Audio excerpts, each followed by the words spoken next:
there exists a significant portion of the population that experiences something rarely discussed in polite conversation: a genuine, persistent discomfort with being around other people.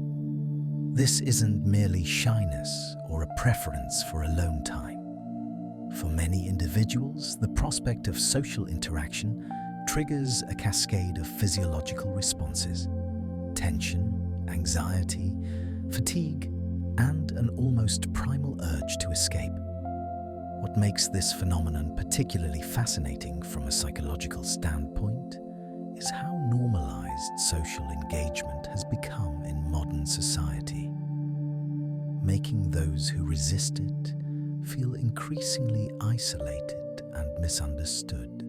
The traditional narrative suggests that humans are fundamentally social creatures, hardwired for connection and community. While this is true to a significant degree, this oversimplified perspective has obscured a more nuanced reality.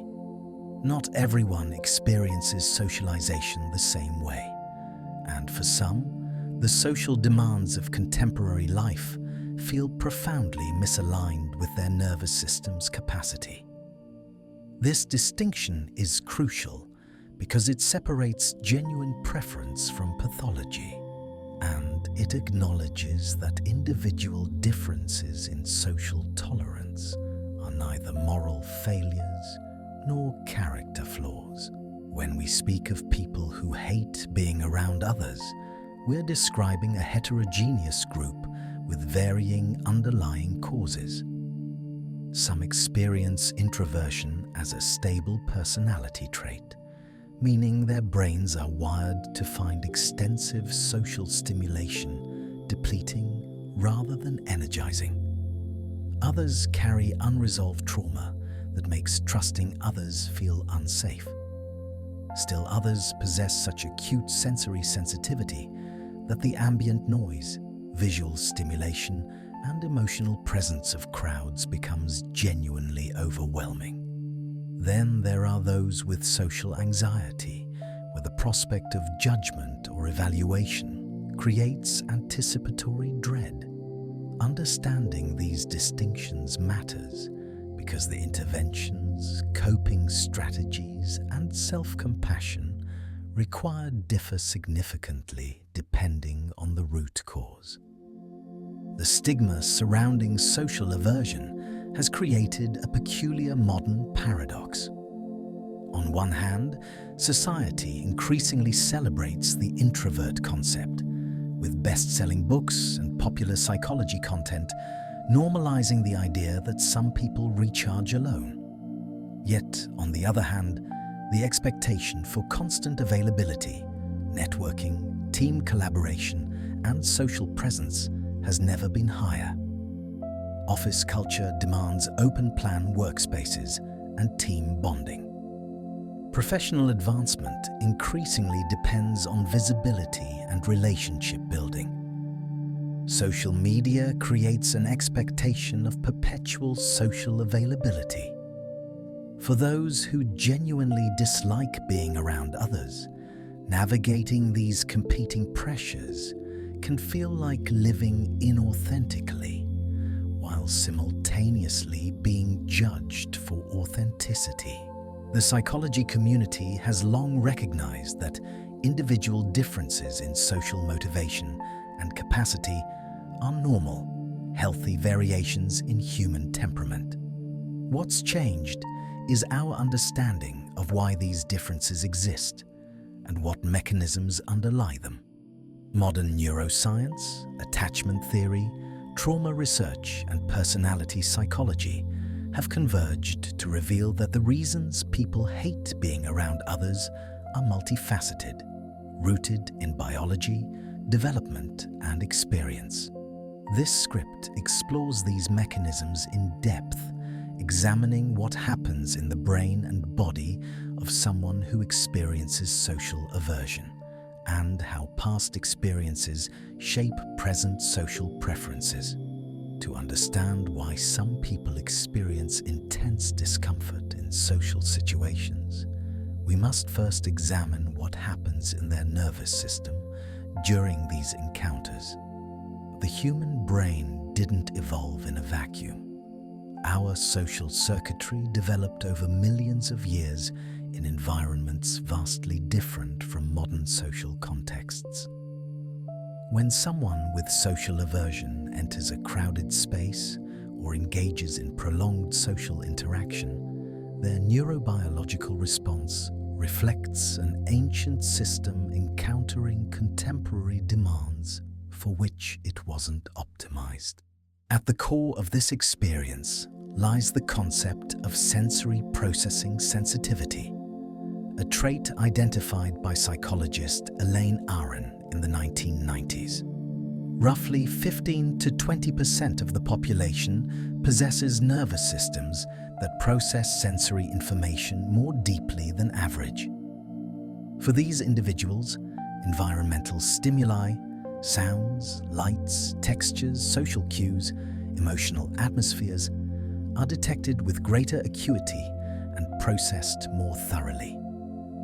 Imagine attending a crowded party, but with the volume turned up on all sensory channels simultaneously. Every conversation across the room becomes audible. Every subtle facial expression registers. Every shift in someone's emotional state becomes apparent. What others might filter out as background noise, highly sensitive processors experience as prominent foreground information demanding attention and integration. This heightened sensory processing fundamentally changes the social experience. While an average person might comfortably navigate a cocktail party for hours, extracting relevant social information while filtering out irrelevant stimuli, someone with high sensory sensitivity becomes neurologically fatigued much more rapidly. Their brain isn't selecting which information to process. It's processing everything, which creates an enormous cognitive load. This isn't laziness or antisocial behavior. It's a measurable difference in how neural processing occurs. Brain imaging studies have shown that highly sensitive individuals exhibit greater activation in brain regions associated with awareness, integration of sensory information, and the merging of sensory and emotional information. Closely related to sensory processing sensitivity is the concept of introversion as a neurobiological trait. Introversion isn't simply preferring solitude. It reflects how different brains respond to stimulation and reward. Research by neuroscientist Deborah Johnson and colleagues has demonstrated that introverted individuals show greater activation in the prefrontal cortex and anterior thalamus, regions associated with internal processing, planning, and problem-solving when facing external stimuli. Extroverts, conversely, show more activation in areas processing external sensory data and those associated with reward sensitivity. This suggests that introverts find mental stimulation and internal processing inherently rewarding, while extroverts find external stimulation and novelty more rewarding. The neurotransmitter dopamine plays a central role in understanding these differences. Dopamine is fundamentally a motivation and reward neurotransmitter, but importantly, it responds to novelty and external stimulation. Extroverts appear to have nervous systems that are less responsive to dopamine, meaning they require higher levels of external stimulation and novelty to feel satisfied and motivated.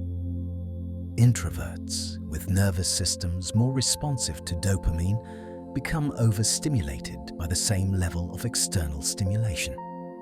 At baseline, an introvert's dopamine system is more satisfied by quieter, less stimulating environments. Add a large social gathering, new faces, novel conversations, unpredictable social dynamics. and the dopamine system becomes overwhelmed.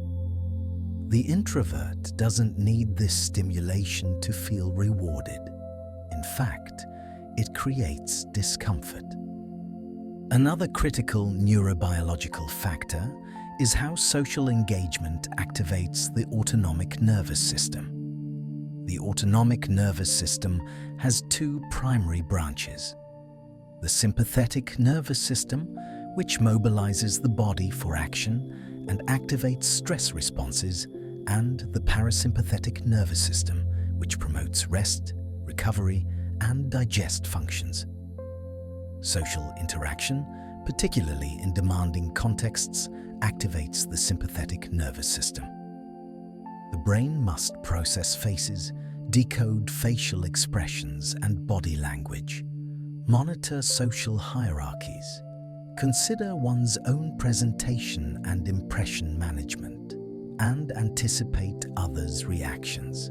This is cognitively demanding and metabolically costly. For people who hate being around others, extended social interaction can keep their sympathetic nervous system activated for prolonged periods.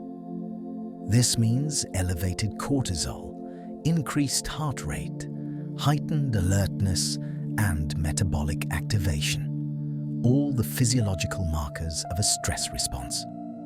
Over time, this creates genuine fatigue, not merely psychological tiredness. The person has been operating at an elevated physiological state, consuming more glucose and depleting neurotransmitter reserves. When they finally escape to solitude, their parasympathetic nervous system can engage, allowing the body to rest and recover. This isn't preference. This is physiology. The concept of effort and efficiency becomes particularly relevant here. Social interaction, for neurotypical individuals, operates with reasonable efficiency. They decode social information, respond appropriately, and maintain engagement without excessive metabolic cost.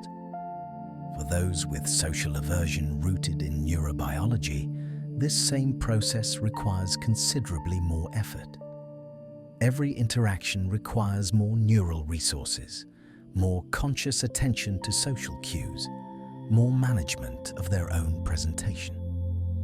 This is equivalent to asking someone who finds running physically exhausting to participate in a sport where everyone else finds running naturally energizing. The activity isn't inherently bad. The mismatch between individual capacity and environmental demands creates the problem. One of the most commonly conflated psychological concepts is the distinction between introversion and social anxiety. While these terms are often used interchangeably in casual conversation, they describe fundamentally different phenomena with different underlying mechanisms and different implications for how someone experiences and manages their social life. Understanding this distinction is crucial for anyone seeking to comprehend why they or others dislike being around people. Introversion, as previously discussed, is a personality trait related to how the nervous system responds to stimulation and where someone derives energy. An introvert may be entirely comfortable in social situations. They may even be skilled at social interaction. But they will find that extended social engagement depletes their energy reserves. After a social event, an introvert needs solitude to recover and recharge. This isn't accompanied by anxiety, shame, or fear. It's simply how their energy economy operates. An introvert might genuinely enjoy a dinner party, but need the following day to recover. This is normal, healthy introversion. Social anxiety, by contrast, involves fear or apprehension about social situations, often rooted in concerns about evaluation, judgment, embarrassment, or negative social consequences. Someone with social anxiety may be an extrovert who actually gains energy from social situations, but is held back by anxiety about how they'll be perceived. They might fear saying something stupid, being judged as awkward, or experiencing anxiety symptoms that others will notice and reject them for. The defining feature isn't energy depletion, it's fear and avoidance motivated by anticipated negative outcomes. The distinction matters considerably because it shapes what someone needs to thrive. An introvert benefits from accepting their need for solitude, creating a life structure that honors this need, and building social connections that are meaningful enough to be worth the energy cost. An introvert might thrive with a small group of close friends and minimal obligation toward large social events. Someone with social anxiety, by contrast, often benefits from gradually increasing their exposure to feared social situations, challenging their anxiety thoughts, and developing confidence through repeated experiences that disconfirm their fears.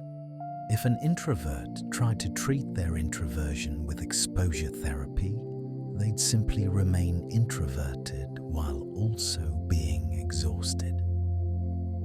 If someone with social anxiety avoided all social situations, their anxiety would likely intensify. However, the spectrum is not binary. Many people experience both introversion and social anxiety simultaneously. Someone might be introverted, naturally drawn to quieter environments and smaller groups, while also experiencing anxiety about social judgment. In this case, their social aversion stems from both their temperament and their fears. Understanding which component is dominant has implications for self-management. Additionally, avoidant personality patterns, which can develop from trauma or repeated negative social experiences, create a different presentation again. An avoidant individual might isolate, not because of introversion or anxiety, but because past relationships taught them that people are unreliable or harmful. Research on the Big Five personality factors provides additional clarification. Introversion correlates primarily with low extroversion, the tendency to be outgoing, assertive, and seek stimulation. However, neuroticism, the tendency toward negative emotions, worry, and sensitivity to threat, is the personality factor more directly related to social anxiety. Someone can be low in extroversion, introverted, without being high in neuroticism, anxious. Conversely, someone can be high in neuroticism and extroversion. An anxious extrovert who craves social connection but fears rejection. These distinctions become particularly important when examining someone's relationship to being around others. Understanding where on this spectrum someone falls has profound implications for their self-compassion and life trajectory. An introvert who believes they have social anxiety might spend years attempting to fix themselves through exposure therapy, only to discover that they're still depleted after social events, because their issue was never anxiety, it was energy management. Conversely, someone with social anxiety who attributes their avoidance to introversion might use introversion as an excuse to avoid growth experiences that could actually resolve their anxiety. The psychological work required differs substantially. It's also worth noting that these states exist on spectrums and can shift based on context, development, and mental health status. Someone might be quite introverted during periods of depression or high stress, as their emotional resources are already taxed.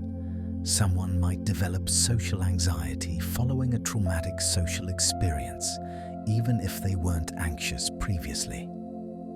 Personality traits are relatively stable, but state anxiety is variable.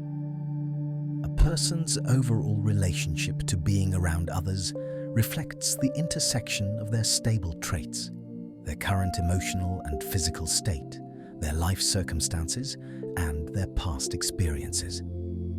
Beyond the neurobiological factors of sensory sensitivity and introversion lies another profound reason some people hate being around others: the emotional labor and empathic burden of social connection. This mechanism operates differently from sensory or stimulation-based aversion. Here, the issue isn't overload from external stimuli per se, but rather the emotional cost of attuning to others' inner worlds while simultaneously managing one's own emotional experience. Empathy, defined as the capacity to understand and share the emotional experiences of others, is fundamental to human connection, but also carries significant psychological costs. When someone is highly empathic, they don't merely understand others' emotions intellectually. They tend to resonate with and absorb those emotions on a visceral level. This process involves mirror neurons, neural systems that activate both when we perform an action and when we observe others performing that action. Mirror neurons exist for emotions as well.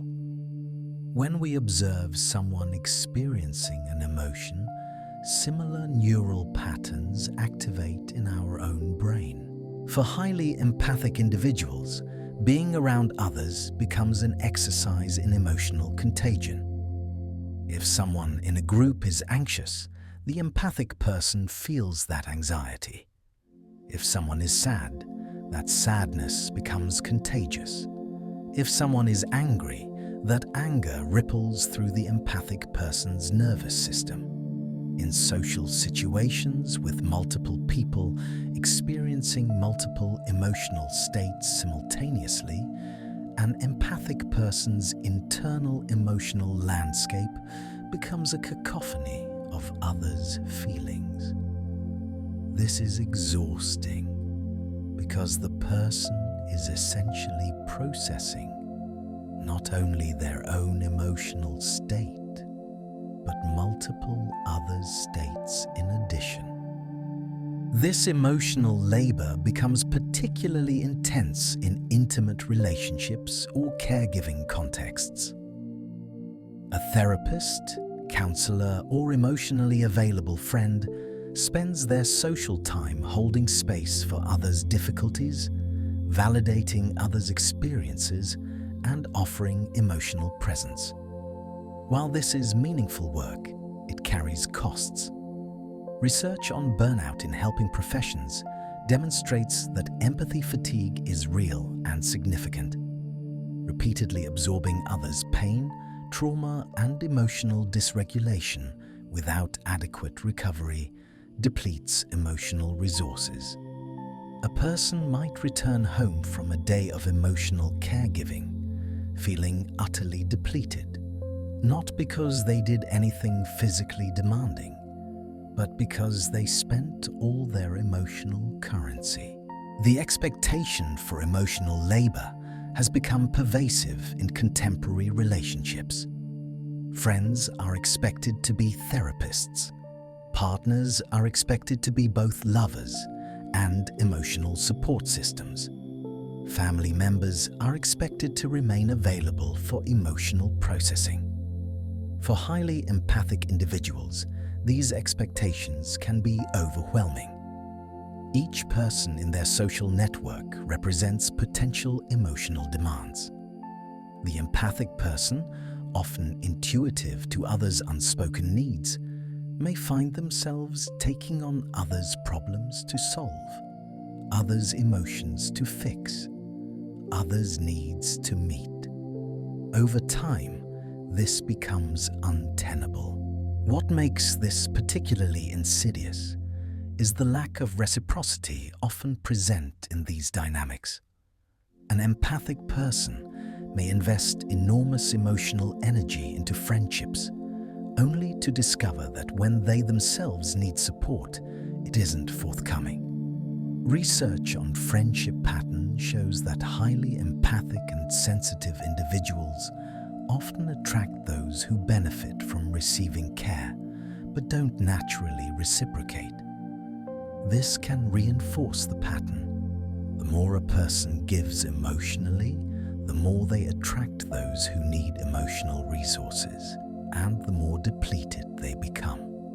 Eventually, being around others feels like an endless drain on resources that never replenish. The concept of empathic accuracy, the ability to accurately perceive what others are feeling, contributes to this burden. While being able to understand others is advantageous in many contexts, it also means never being able to ignore or dismiss someone else's suffering or emotional distress. A person with high empathic accuracy can't simply enjoy a social gathering while ignoring that one person in the corner is feeling lonely, or that the host is stressed about whether everything will go smoothly. They notice these things, and that noticing creates an obligation to care. Over time, this constant attunement to others' inner worlds can become exhausting. Additionally, research on emotional intelligence and empathy reveals that these capacities sometimes correlate with perfectionism and people-pleasing tendencies. The empathic person may not only absorb others' emotions, but also feel responsible for managing them. If someone near them is upset, they feel they should do something to fix it. If a social situation feels awkward, they feel responsible for smoothing it over. These are additional emotional labor responsibilities placed on top of the baseline work of emotional contagion. The person becomes not merely a processor of others' emotions, but a manager of them, which compounds the exhaustion. This can eventually lead to a protective response. The person begins to avoid social situations precisely because they've learned that being around others costs them too much emotionally. This isn't introversion, though it may resemble it. This is more akin to a protective reflex.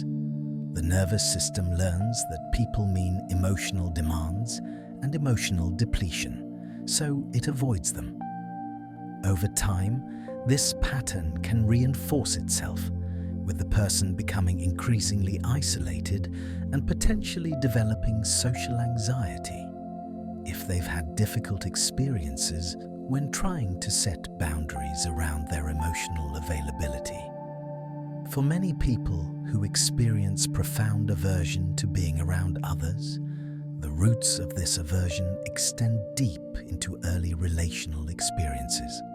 Attachment theory, developed by John Bowlby and expanded by Mary Ainsworth and subsequent researchers, provides crucial insight into how early relationships shape a person's capacity for and approach to social connection throughout life. When early relationships involve inconsistency, neglect, abuse, or unpredictability, the attachment system can become organized in ways that make later relationships feel unsafe or threatening.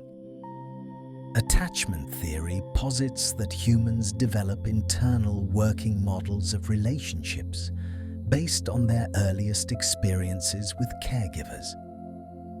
These models contain assumptions about whether others are trustworthy, whether the world is safe, whether one's needs will be met and whether one is worthy of care.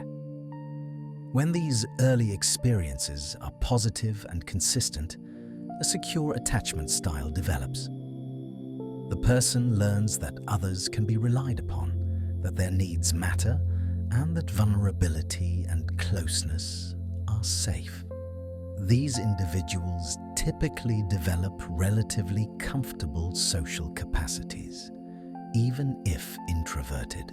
However, when early experiences involve inconsistent caregiving, emotional unavailability, or active harm, different attachment patterns emerge. An avoidant attachment style develops when a child learns that others won't respond to their needs reliably, and that emotional expression leads to rejection or dismissal. This child learns to suppress their own needs and emotions, and to maintain emotional distance from others. In adulthood, this manifests as difficulty with intimacy, reluctance to depend on others, and a preference for self-sufficiency, which can look like introversion, but operates from a very different place. The avoidantly attached person doesn't avoid others because they find stimulation exhausting. They avoid because getting close feels dangerous. An anxious attachment style develops when early caregiving is unpredictable or emotionally unreliable. The child can't predict whether their parent will be warm or cold, available or absent. This creates a hypervigilant approach to relationships in adulthood. The anxiously attached person is often highly sensitive to others' emotional states, possibly explaining some overlap with empathy fatigue, constantly monitoring for signs of rejection or abandonment, and struggling to feel secure in relationships. Paradoxically, this can manifest as either clinginess or avoidance, depending on the specific relationship context. Then there is disorganized attachment, which develops in contexts involving abuse, frightening behavior from caregivers, or severe unpredictability. With disorganized attachment, the child faces an unsolvable dilemma. The person they depend on for safety is also the source of fear. In adulthood, this manifests as simultaneous approach and avoidance regarding relationships. The person both craves connection and is terrified of it. Being around others becomes psychologically destabilizing because it recreates the original relational trauma. The person may engage in relationships, but with underlying dread or fear that the other person will eventually hurt them. Beyond early attachment, specific traumatic experiences involving other people profoundly shape social aversion. Someone who experienced betrayal by a close friend, public humiliation, bullying, or interpersonal violence may develop a protective stance toward others. Their nervous system has learned through direct experience that people can be dangerous, not in a paranoid sense, but based on actual traumatic memories. The nervous system doesn't distinguish between a one-time abusive incident and ongoing danger. It marks being around people as potentially unsafe. This is where the distinction between state and trait becomes critical. A person might not be temperamentally introverted, but they've developed social aversion as a trauma response. Their nervous system remains in a state of hypervigilance regarding social situations. When they contemplate going to a social event, their body activates a fight or flight response. They may experience panic attacks, dissociation, or overwhelming anxiety. From the outside, this looks like social anxiety or avoidant personality, but the underlying mechanism is trauma-related. the person's nervous system is protecting them from perceived danger based on past experience. This has significant implications for recovery and healing. Unlike introversion, which doesn't need fixing, trauma-related social aversion can be addressed through trauma-informed therapy. Approaches such as EMDR, eye movement desensitization and reprocessing, somatic experiencing, or trauma-focused cognitive behavioral therapy can help process the underlying traumatic memories, allowing the nervous system to recalibrate and recognize that the original danger has passed. As the nervous system shifts from protective mode, a person's social capacity and comfort can gradually expand. It's also important to recognize that attachment patterns aren't fixed in adulthood. Through secure relationships, self-awareness, and often therapeutic work, a person can develop what attachment researchers call earned secure attachment. Someone who had insecure attachment patterns can gradually rewire their internal working models of relationships through consistent, reliable experiences with others who prove trustworthy.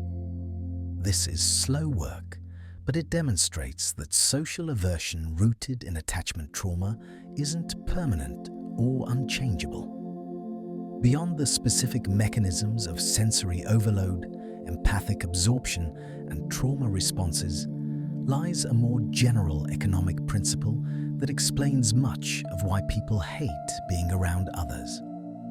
Social interaction consumes resources in ways that many people underestimate. This resource consumption operates on an energy economy model, where social interaction is a metabolically costly activity, and different contexts require different energy investments. Psychological energy, while metaphorical, maps onto measurable biological processes. Social engagement requires sustained attention, emotion regulation, perspective-taking, and self-presentation management. Each of these draws on the brain's glucose supplies and neurotransmitter reserves.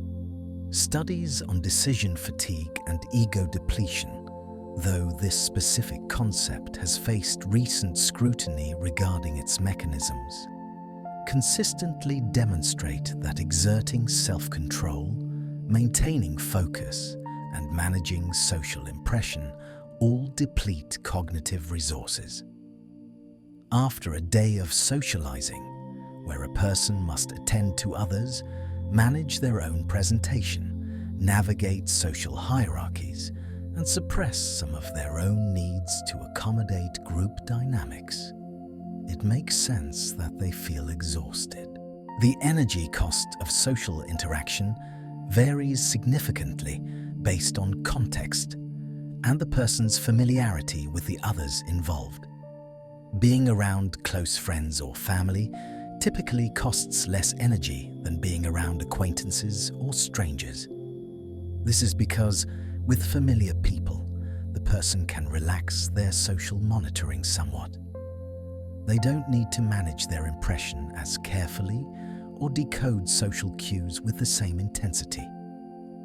The social context is more predictable, and mutual understanding exists that doesn't need constant reconstruction. Conversely, being in a group of strangers at a networking event or party represents a high-energy cost context. The person must actively decode social cues, monitor their impression, navigate unfamiliar social norms, make decisions about how to engage, all while managing their own anxiety or self-consciousness. This is cognitively demanding. Additionally, the lack of established social understanding means every interaction requires careful calibration. The person can't simply relax into being themselves. They must continuously perform social intelligence. The concept of masking in neurodivergent communities provides a useful frame here. Neurodivergent individuals, including autistic and ADHD individuals, often describe masking, the practice of suppressing their natural behaviors and adopting neurotypical appearing behaviors to fit into social contexts. This masking is enormously energy-consuming. The person must suppress their natural reactions, monitor their behavior continuously, and maintain a presentation that doesn't come naturally to them. After prolonged masking, they experience significant fatigue. While masking is particularly relevant for formerly neurodivergent individuals, this principle applies more broadly. Many people mask aspects of themselves in social contexts, suppressing certain feelings, thoughts, or behaviors to fit in. This constant self-suppression depletes energy reserves. Additionally, the social context's emotional tone affects energy depletion. Being in a chaotic, conflictual, or emotionally demanding social environment costs more energy than being in a calm, harmonious one. This connects back to the earlier discussion of emotional contagion and empathy. If the person is absorbing the stress, anxiety, or dysregulation of others, this compounds the resource depletion. They're not merely managing their own social performance, they're also processing and managing others' emotional states. Furthermore, the anticipation of social interaction consumes energy even before the event.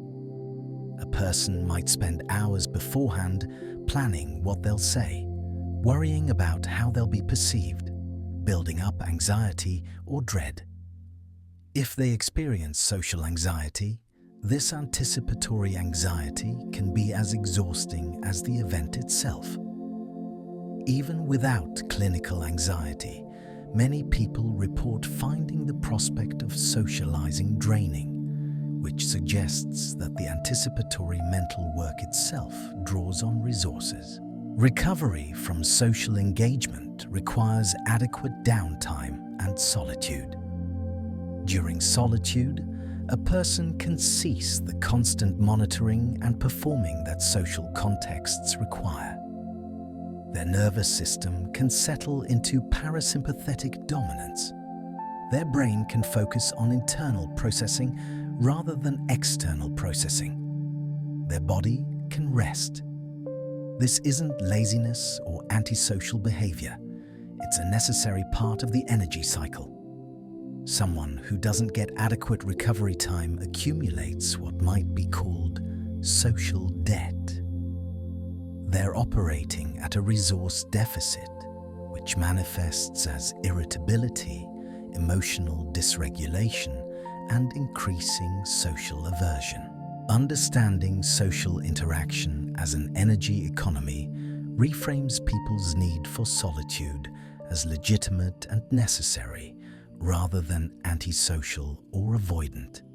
Someone who requires significant alone time after social engagement isn't rejecting others.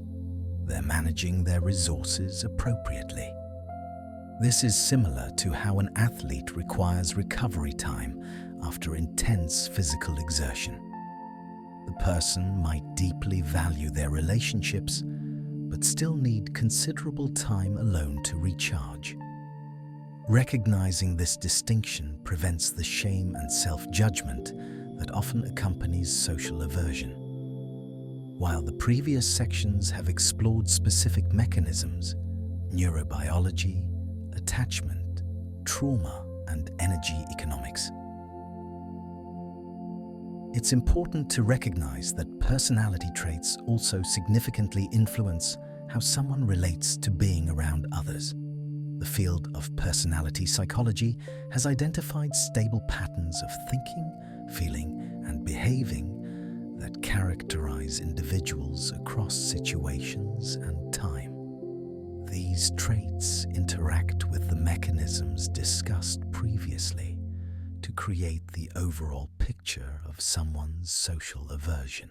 The Big Five personality model, also called OCEAN, openness, conscientiousness, extroversion, agreeableness, neuroticism, has become one of the most widely validated frameworks in personality psychology. Each trait exists on a spectrum, and people's positions on these spectrums significantly influence their comfort with social engagement. We've previously discussed extroversion, which captures the extent to which someone seeks out stimulation, is outgoing, and finds social engagement energizing. However, the other traits also matter for understanding social aversion. Agreeableness, the tendency to be cooperative, empathic, and concerned with harmony, significantly influences social dynamics. Someone high in agreeableness finds it difficult to refuse others' requests, prioritizes group harmony over their own preferences, and is sensitive to others' feelings. While these qualities facilitate social connection, they also create vulnerability to social exhaustion. An agreeable person might sacrifice their own needs for group harmony repeatedly, leading to resentment and eventual social withdrawal. Additionally, highly agreeable people are more likely to engage in the kind of emotional labor discussed previously, taking on others' problems and feelings as their own responsibility. Neuroticism, the tendency toward experiencing negative emotions like anxiety, sadness, and irritability, represents another crucial factor. Someone high in neuroticism is more likely to experience social anxiety, interpret social interactions negatively, ruminate about social interactions afterward, and be sensitive to rejection. After a social event, a highly neurotic person might replay conversations, worry about what they said, and catastrophize about whether they made a bad impression. This post-social rumination extends the energy cost of socializing well beyond the event itself. Even low-intensity social interactions become exhausting because of the intense negative emotion processing that follows. The combination of high agreeableness and high neuroticism creates a particularly vulnerable social profile. This person is sensitive to others' feelings, high agreeableness, takes on emotional responsibility for others, high agreeableness, experiences social anxiety, high neuroticism, and catastrophizes about social interactions, high neuroticism.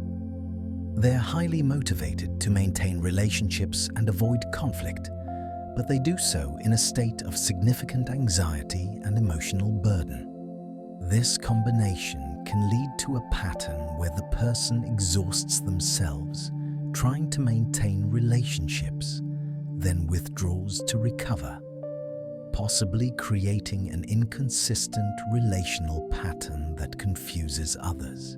Openness to experience, the tendency toward curiosity, creativity, and intellectual engagement, can either increase or decrease social discomfort depending on context. Someone high in openness might enjoy the novelty and variety of new social situations. Alternatively, they might find most social situations repetitive and superficial, leading them to withdraw because they are intellectually or creatively unstimulated. This reflects an interesting distinction. Someone might not be avoiding social interaction per se, but rather avoiding the specific type of social interaction available. They might crave deep philosophical conversations with kindred spirits, but find typical small talk draining. Conscientiousness, the tendency toward organization, planning, and self-discipline, influences how someone prepares for and manages social situations. Someone high in conscientiousness might exhaustively plan for social events, create detailed contingency plans, and feel anxiety if the event doesn't proceed as planned. This could manifest as avoidance of unpredictable social situations. Additionally, conscientious individuals often feel responsible for doing things right, which includes social responsibilities. They might feel obligated to reach out to people regularly, maintain relationships, and fulfill social expectations, leading to a sense of burden that eventually triggers withdrawal. Beyond the Big Five, research on avoidant personality patterns reveals that some individuals develop a more stable avoidant orientation toward others. Unlike avoidant attachment, which is rooted in early relational experiences, avoidant personality traits reflect a broader pattern of discomfort with close relationships, anxiety about intimacy, and preference for self-reliance.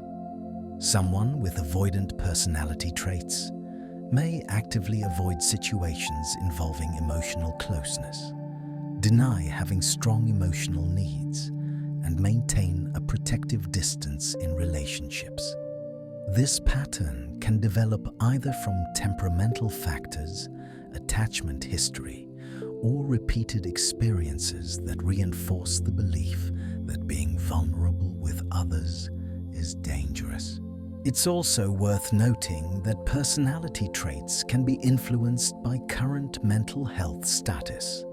Someone experiencing depression often exhibits lower extroversion, more social withdrawal, and reduced interest in relationships, even if these aren't their baseline traits. Someone in high anxiety or stress also shows greater social avoidance. These state changes, while influenced by underlying traits, don't represent permanent personality changes. As depression or anxiety improve, social capacity often normalizes. This is an important distinction because it means that current social aversion doesn't necessarily indicate fixed personality. It could reflect a temporary response to psychological or physical health status. Understanding one's personality profile in relation to social comfort can be psychologically liberating. Rather than viewing social aversion as a character flaw or something to shame oneself about, recognizing it as partially rooted in stable personality traits allows for self-compassion and appropriate life design. Someone who is low in extroversion and high in neuroticism benefits from accepting this about themselves and creating a life structure that honors these traits while still maintaining meaningful connections. This might mean having a smaller social circle, preferring deeper connections over breadth of relationships, and being protective of their alone time and recovery needs. Given the complexity of why people hate being around others, the question naturally arises: what constitutes healthy social functioning, and what indicates that social aversion has become problematic? Additionally, for those seeking to improve their social comfort, what evidence-based approaches actually work? This section explores how social aversion exists on a spectrum of healthy adaptation to problematic isolation and what distinguishes the two. First, it's important to establish that some degree of social selectivity and need for solitude represents entirely normal, healthy human functioning. Not everyone needs to be a social butterfly. Not everyone needs a large friend group. Not everyone needs to be constantly available to others. Research on optimal relationships demonstrates that a small number of meaningful relationships significantly contributes to well-being, while a large number of superficial relationships often doesn't. Some people thrive with one or two close relationships, while others flourish with larger social circles. Both approaches can be healthy depending on what aligns with the individual's needs and temperament. What distinguishes healthy social aversion from problematic social withdrawal is whether the person is functioning according to their values and maintaining connections that matter to them. A healthy introvert might attend one social event monthly, but deeply invest in two close friendships, pursue creative or intellectual interests alone, and feel satisfied with this life structure. A person with problematic social withdrawal might isolate to the point of loneliness, avoid connections they actually value out of fear or hopelessness, and experience significant distress about their isolation. The key difference isn't the amount of social engagement, but whether it's chosen and aligned with the person's authentic values. When social aversion prevents someone from maintaining valued relationships, pursuing opportunities that require social engagement, caring for their well-being, or engaging with the broader world, it has likely crossed into problematic territory. For example, someone whose introversion prevents them from attending their best friend's wedding, or whose social anxiety prevents them from applying for a job they'd excel at, has aversion that's interfering with their life. Similarly, when social isolation is accompanied by depression, hopelessness, or loss of meaning, this suggests something more than preference is occurring. For those with social aversion rooted in attachment trauma or specific traumatic experiences, trauma-informed therapy offers evidence-based pathways toward healing. Approaches including EMDR, somatic experiencing, internal family systems, and trauma-focused cognitive behavioral therapy have demonstrated efficacy in helping people process traumatic memories and develop more regulated nervous system responses to triggers. As the nervous system shifts toward less defensive reactivity, social comfort often naturally improves. This isn't about forcing oneself to be more social. It's about resolving the underlying trauma so that the nervous system doesn't perceive social situations as threatening. For those with social anxiety specifically, cognitive behavioral approaches have strong empirical support. These involve identifying anxiety-producing thoughts, examining evidence for and against these thoughts, and gradually increasing exposure to feared situations while building evidence that the feared outcome doesn't occur. This isn't about forcing exposure. It's about structured, supported, gradual approach. The person learns through repeated experience that their social fears don't materialize as predicted, which gradually recalibrates anxiety responses. Over time, the person's confidence in their social capacity increases and anxiety decreases. For those whose social aversion is primarily rooted in sensory sensitivity and introversion rather than trauma or anxiety, the evidence-based approach is different.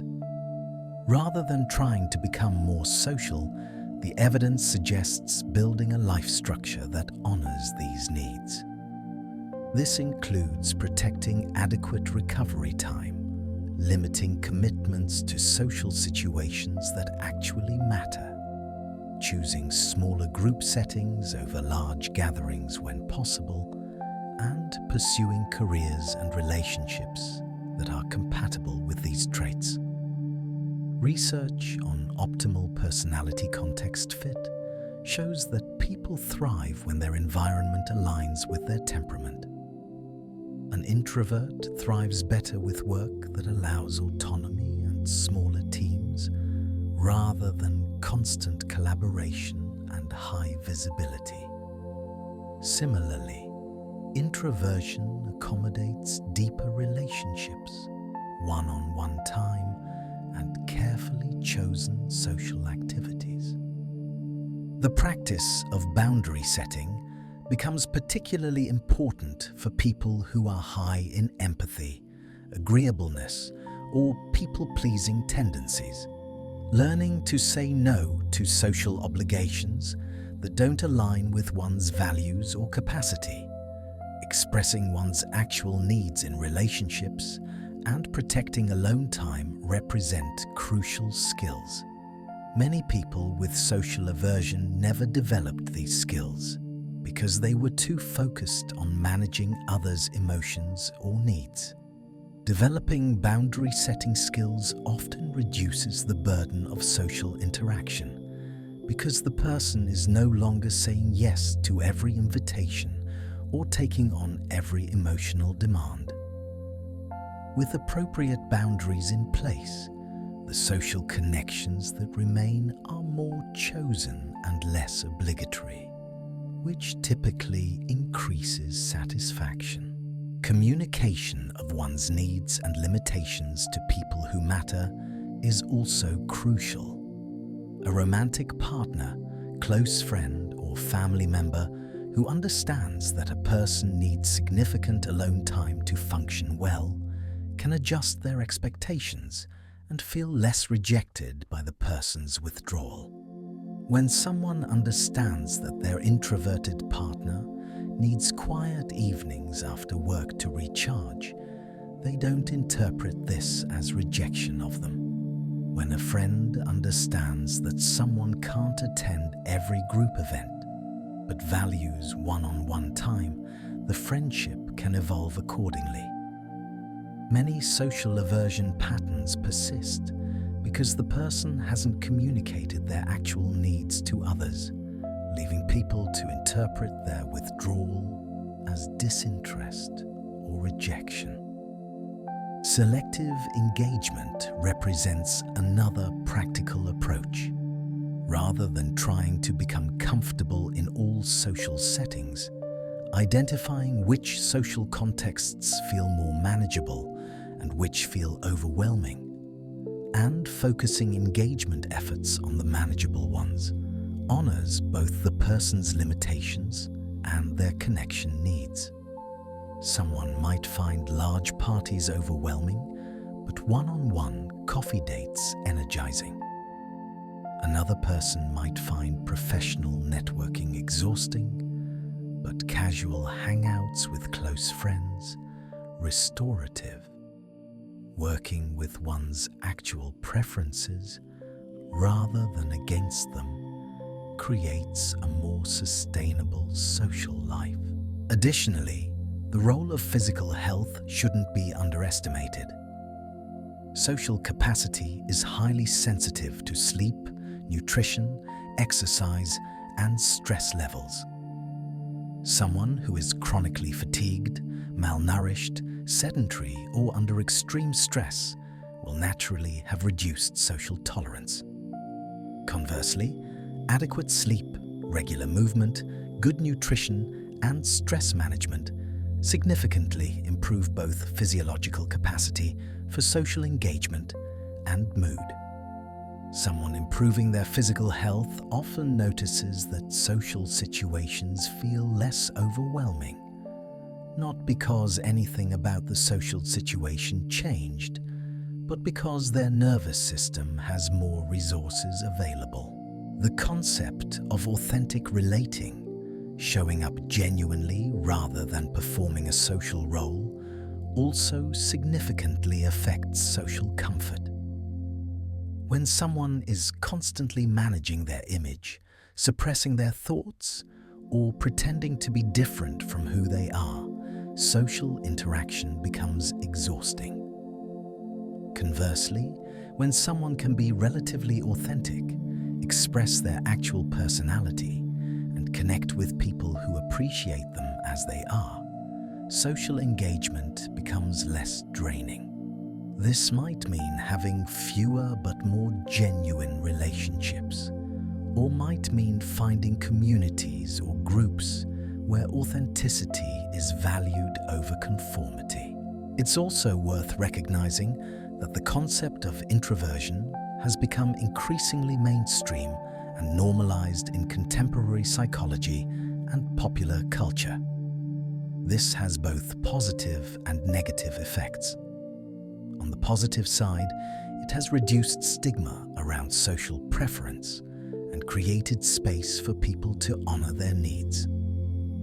On the negative side, it may have created a cultural narrative that valorizes withdrawal and can enable people to avoid growth or connection that they actually value. The goal isn't to become something you're not, but to find a balance where you're honoring your authentic needs while also maintaining connection and engagement with the wider world and people you care about. The question of why some people hate being around others doesn't have a single answer. As this exploration has demonstrated, social aversion emerges from multiple sources. The neurobiological characteristics of sensory sensitivity and introversion that make social stimulation inherently overwhelming. The burden of emotional labor and empathic absorption that drains sensitive individuals. The wounds of attachment trauma and past relational experiences that make present connection feel unsafe. The energy economics of social engagement that require resource recovery, and the personality traits that predispose some individuals toward greater social selectivity. For most people who hate being around others, their aversion reflects not a single cause, but a complex interaction of these factors. An introvert with an anxious attachment style, for example, experiences both the inherent fatigue of stimulation, overload, and anxiety about rejection and abandonment in relationships. A highly empathic person with a trauma history might absorb others' emotions while simultaneously being triggered into protective defensiveness. Someone with high neuroticism and high agreeableness might exhaustively try to maintain relationships while becoming increasingly dysregulated by the effort. The critical insight is that understanding the sources of one's social aversion is the first step towards self-compassion and effective management. Someone who recognizes that their social aversion is rooted in introversion and sensory sensitivity can stop pathologizing this about themselves, and instead design a life that honors these traits while maintaining meaningful connection. Someone whose social aversion stems from trauma can seek trauma-informed treatment that actually addresses the root cause rather than forcing themselves into social situations through willpower. Someone with social anxiety can engage in evidence-based exposure and cognitive work that genuinely reduces their anxiety over time. Furthermore, the field of psychology and neuroscience has moved increasingly toward recognizing that individual differences in social preference and capacity represent normal human variation rather than pathology. Not everyone needs to be highly social. Not everyone's well-being depends on large social networks or constant social engagement. What matters is that a person's social life aligns with their authentic values and needs, that they maintain meaningful connections that matter to them, and that they're not avoiding important experiences out of fear or hopelessness. In an increasingly connected, social media-driven world, where constant availability and social engagement are often expected, it becomes even more important to honor the legitimate needs of those who find extensive social engagement overwhelming. These individuals are not defective or broken. They represent a different way of being that brings unique strengths, often including depth, thoughtfulness, creativity, empathy, and insight. The world needs both highly social connectors and more reserved introverts who bring different skills and perspectives. The journey toward healthier engagement with being around others, whether that means gradually expanding social comfort, setting better boundaries, or simply accepting one's authentic needs and designing life accordingly, is deeply personal. It requires honest self-reflection, often professional support, and a willingness to challenge both internal shame and external expectations. But it's a journey well worth taking, because the alternative, forcing yourself into patterns that violate your nature and being judged for authentic preferences, leads to chronic stress, resentment, and deeper withdrawal.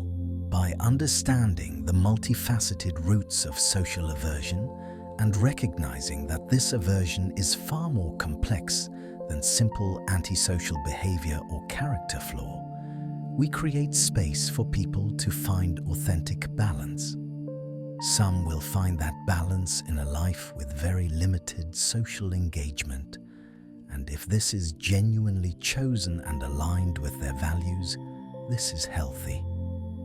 Others will find that balance in intentional, selective engagement with people and communities that matter to them. Still others will discover that addressing underlying trauma, anxiety, or other challenges significantly expands their social comfort and capacity.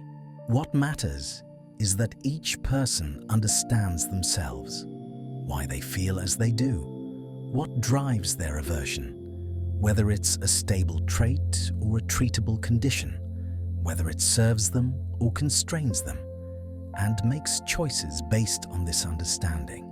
In doing so, they move from shame and avoidance to acceptance and agency. They stop judging themselves by someone else's social standard, and instead honor their own authentic nature while staying connected to what genuinely matters in their lives.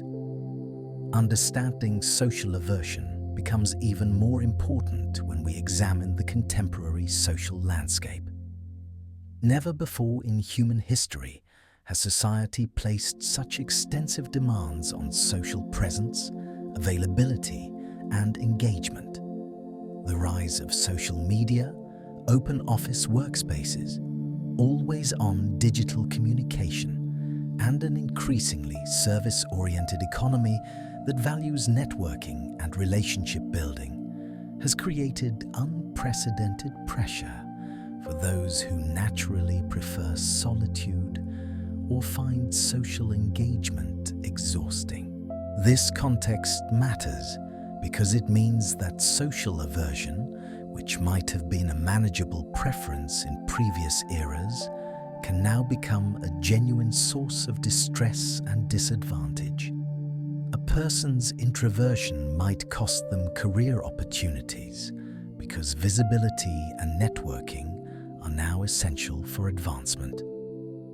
Someone with social anxiety might find the constant digital presence expected in modern work cultures deeply triggering.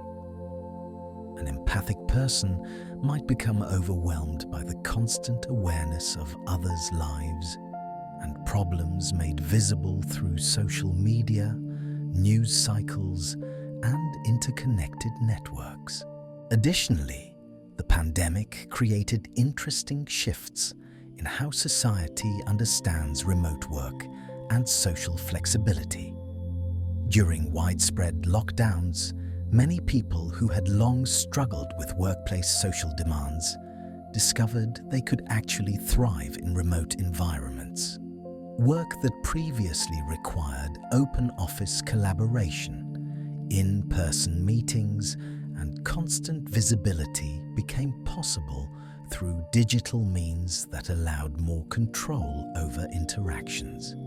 For many introverts and those with social aversion, this period offered validation that their struggles weren't necessarily personal failings, but rather mismatches between their needs and workplace cultures that hadn't previously accommodated them. However, as workplaces have returned to more in-person expectations, and as the initial pandemic period recedes into history, there's been less discussion about how to sustainably accommodate diverse social needs in contemporary work contexts.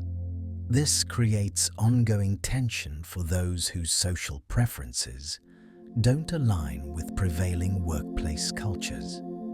The solution isn't necessarily to force these individuals into social patterns that drain them, but rather to recognize that different people have different capacities and preferences, and that acknowledging this diversity creates more resilient, sustainable work environments. Research on diversity and inclusion in workplaces increasingly recognizes that personality diversity matters alongside demographic diversity. Teams that include both highly social, extroverted members and more reserved, introverted members often have better outcomes because they bring different perspectives and skills. The extroverts might excel at relationship building, rapid ideation, and external networking. The introverts might excel at deep analysis, careful planning, and one-on-one mentoring. However, this benefit is only realized when the organizational culture values both approaches rather than implicitly rewarding only extroverted behavior. For individuals navigating these contemporary pressures, several approaches can help. First is explicit advocacy for one's needs and communication with employers, colleagues, or family about what supports would help, rather than suffering silently through constant social demands. Being direct about needing focused work time, limiting meetings, or taking breaks during high interaction days can actually increase productivity and reduce burnout. Second is seeking out communities or organizations that explicitly value diverse working and social styles. Some companies have cultivated cultures that support different communication styles, remote work options, and asynchronous interaction. Finding such environments can make an enormous difference. Third is recognizing that the narrative around constant availability and social engagement as measures of commitment or value is increasingly being questioned. The rise of quiet quitting, discussions about work-life balance, and growing recognition of burnout as a serious health issue suggests that the always-on, constantly social work culture may be shifting. Taking advantage of this cultural moment to redefine success and value in ways that don't require constant social performance can support both those with social aversion and broader workplace well-being. Additionally, the role of technology in social engagement deserves consideration. For many people with social aversion, digital communication allows meaningful connection while providing greater control over interaction. Someone might struggle with in-person social events, but thrive in online communities around shared interests. Another person might find written communication less taxing than verbal communication. email correspondence, written feedback, or asynchronous discussion forums might be less overwhelming than real-time interaction. Rather than assuming that all meaningful connection must occur through the most challenging interaction mode, recognizing that different people connect in different ways allows for more inclusive engagement. An important counterpoint to the focus on social aversion as a deficit or problem is recognizing the significant contributions that socially reserved individuals make to society, organizations, and communities. This shifts the frame from "what's wrong with people who hate being around others" to "what unique strengths and perspectives do these individuals bring?" Historically, many of humanity's most significant contributions to knowledge, art, science, and philosophy have come from individuals who were notably introverted or socially reserved. Figures like Isaac Newton, Emily Dickinson, Bill Gates, and Carl Jung were all known for their preference for solitude and their deep, focused thinking. While we cannot determine their precise psychological makeup with certainty, the pattern suggests that the ability to engage in sustained, focused thought without constant social distraction is valuable and perhaps even necessary for certain kinds of innovation and insight. In contemporary contexts, highly conscientious, detail-oriented, and deeply focused individuals often excel in fields requiring precision, complexity, and sustained attention.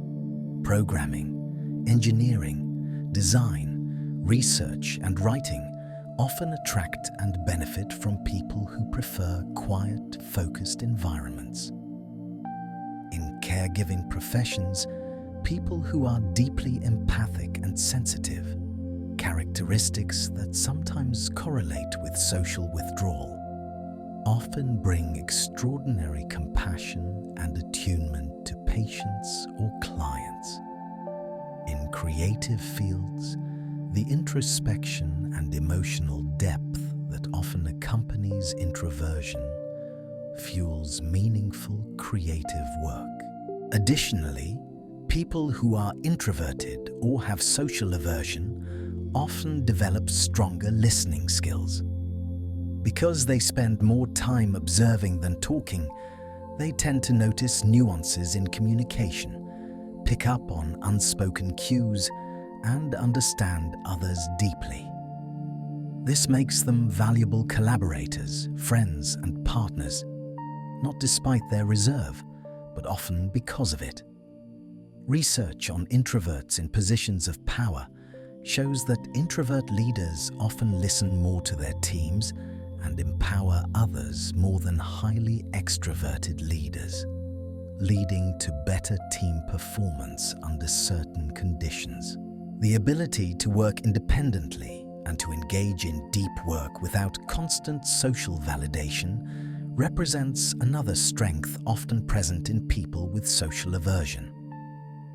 In an era of open offices, constant interruptions, and expectation for perpetual collaboration, the ability to focus deeply and work autonomously becomes increasingly valuable. People who can self-motivate, maintain focus, and produce quality work without constant social reinforcement are assets in many contexts. Furthermore, people with higher sensitivity and empathy often show greater concern for social justice, ethics, and the well-being of others, even as they withdraw from direct social interaction. Some of the most vocal advocates for vulnerable populations, thoughtful ethicists, and socially conscious creators are individuals who are themselves introverted or socially reserved. Their aversion to superficial social engagement doesn't prevent them from caring deeply about the well-being of others and working to create positive change. As we've explored the multifaceted reasons why some people hate being around others, a unifying theme emerges. Understanding oneself is the foundation for healthy functioning and genuine well-being. This self-understanding includes recognizing one's authentic temperament, understanding how past experiences have shaped present responses, identifying what types of social engagement feel manageable versus overwhelming, and designing a life that honors these realities while still maintaining meaningful connection. For those experiencing significant social aversion, the journey typically involves several phases.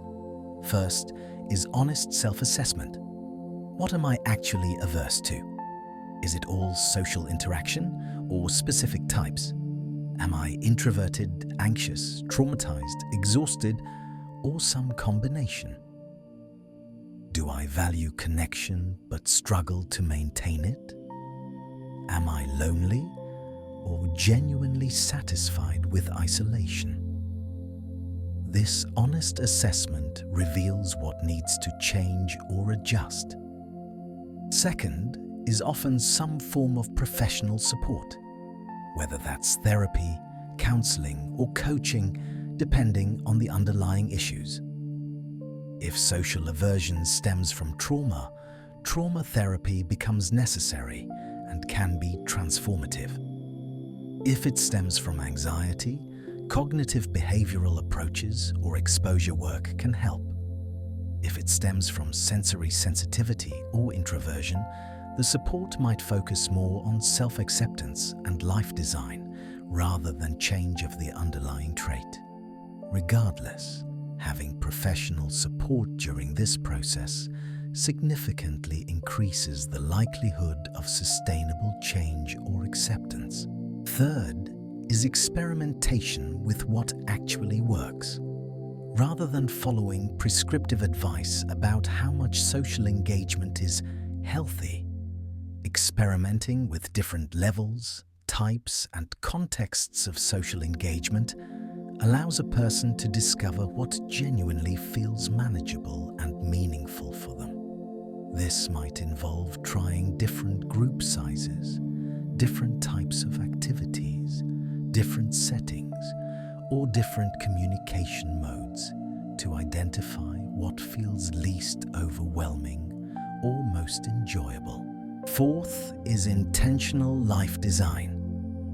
Once someone understands their actual needs and preferences, they can make deliberate choices about career paths, living situations, relationships, and community engagement that align with these needs. This doesn't mean completely isolating. It means choosing a career that doesn't require constant social performance, selecting living arrangements that provide control over social access, cultivating relationships with people who understand and accept one's preferences, and engaging with communities built around shared interests rather than obligatory socializing. Finally, there's the practice of compassionate self-regard.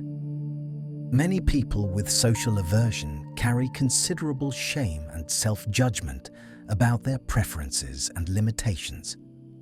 They might believe they're broken, defective, or fundamentally flawed. Yet the evidence suggests that their aversion reflects normal human variation, often rooted in entirely understandable causes. Shifting from shame to compassion for oneself and one's legitimate needs creates psychological space for genuine change or authentic acceptance. This comprehensive exploration of the psychology behind social aversion reveals that the reasons people hate being around others are manifold, interconnected, and largely based in normal variation in human neurobiology, personality, attachment history, and life experience. Social aversion is not a character flaw, a moral failing, or necessarily a disorder requiring treatment. Though in some cases, professional support can be genuinely transformative. What emerges from this analysis is a more nuanced understanding. Some social aversion reflects stable personality traits and temperament that won't change but can be honored through appropriate life design. Some reflects treatable conditions like trauma, anxiety, or depression that can improve with evidence-based intervention.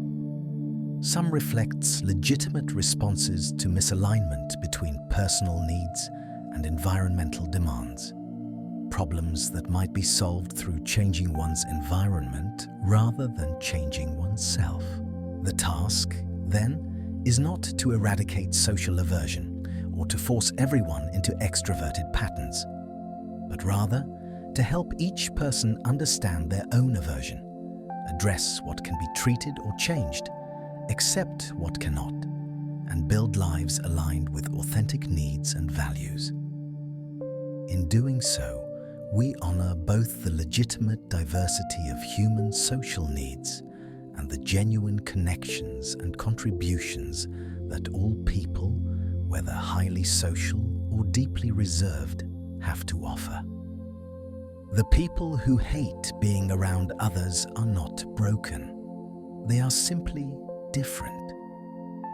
And in that difference lies both the challenge of finding one's place in an increasingly demanding social world and the opportunity to build lives of genuine authenticity, meaningful connection, and sustainable well-being.